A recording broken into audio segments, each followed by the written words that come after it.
अपनी त्रिगुणी माया से हर जीव को भ्रमित किए हुए है। फिर मानव को ये उपरोक्त चाहत कहाँ से उत्पन्न हुई है? यहाँ ऐसा कुछ भी नहीं है।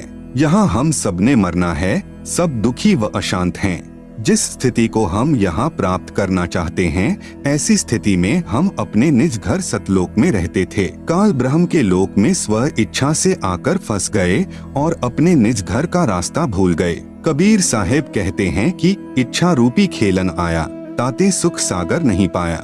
इस काल ब्रह्म के लोक में शांति व सुख का नामो निशान भी नहीं है। त्रिगुणी माया से उत्पन्न काम, क्रोध, लोभ, मोह, अहंकार, राग, द्वेष, हर्ष, शोक, लाभ, हानि, मान, बड़ाई रूपी अवगुण हर जीव को परेशान किए हुए हैं। यहाँ एक जीव दूसरे जीव को मार कर खा जाता है, शोषण करता है, इज्जत लूट लेता है, धन लूट लेता है, शांति छीन लेता है। यहाँ पर चारों तरफ आग लगी है। यदि आप शांति से रहना चाहोगे तो दूसरे आपको नहीं रहने देंगे।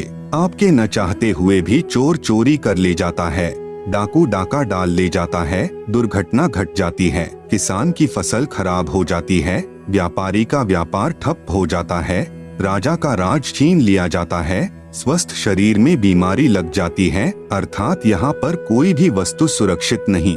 राजाओं के राज, इज्जतदार की इज्जत, धनवान का धन, ताकतवर की ताकत और यहाँ तक कि हम सभी के शरीर भी अचानक छीन लिए जाते हैं।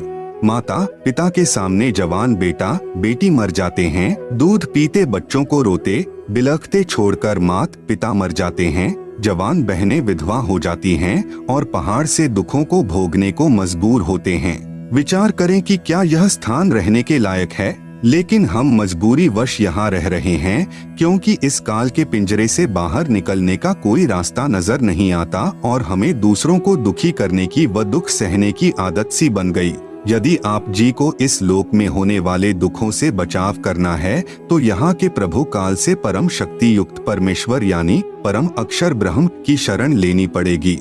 जिस परमेश्वर का खौफ काल प्रभु को भी है, जिसके डर से यह उपरोक्त कष्ट उस जीव को नहीं दे सकता जो पूर्ण परमात्मा अर्थात परम अक्षर ब्रह्म यानी सत्य पुरुष की शरण पूर्ण संत के बताए मार्ग से ग्रहण करता है। वह जब तक संसार में भक्ति करता रहेगा उसको उपरोक्त कष्ट आजीवन नहीं होते। जो व्यक्ति इस पुस्तक ज्ञान गंगा को पढ़ेगा उसको ज्ञान हो जाएगा कि हम अपने निज घर को भूल गए हैं। वह परम शांति व सुख यहाँ न होकर निज घर सतलोक में है, जहाँ पर न जन्म है, न मृत्यु है, न बुढ़ापा, न दुख, न कोई लड़ाई झगड़ा है, न कोई बीमारी है, न पैसे का कोई लेन देन है, न मनोरंजन के साधन खरीदना है।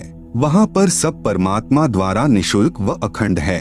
बंदी छोड़ गरीबदास जी महाराज की वाणी में प्रमाण है कि बिन ही मुख सारंग राग सुन, बिन ही तंती तार, बिना सुर अलगोजे बजै, नगर नाच घुमा, घंटा बाजै ताल नग, मंजीरे डफ झांझ, मुरली मधुर सुहावनी, निस्बासर और सांझ, बीन बिहंगम बाजी, तरक तंबूरे तीर, राग खंड नहीं होत है, बंध्या रहत समीर, तरक नहीं तोरा नहीं, ना ही कशीस कबाब, अमृत प्याले मध पीवे, जो भाटी चवै शरा, मतवाले मस्तानपुर, गली गली गुलजार, संख शराबी फिरत हैं, चलो तास बजार, संख संख पत्नी नाचें, गावे शब्द सुभान, चंद्र बदन सूरज मुखी, ना ही मान गुमा, संख हिंडोले नूर नग, झूले संत हजूर, तख्त धनी के पास कर, ऐसा मुलक जहूर, नदी नाव नाले बगै, छूटे फुहारे सुन्न, भरे होद सरवर सदा, नहीं पाप नहीं।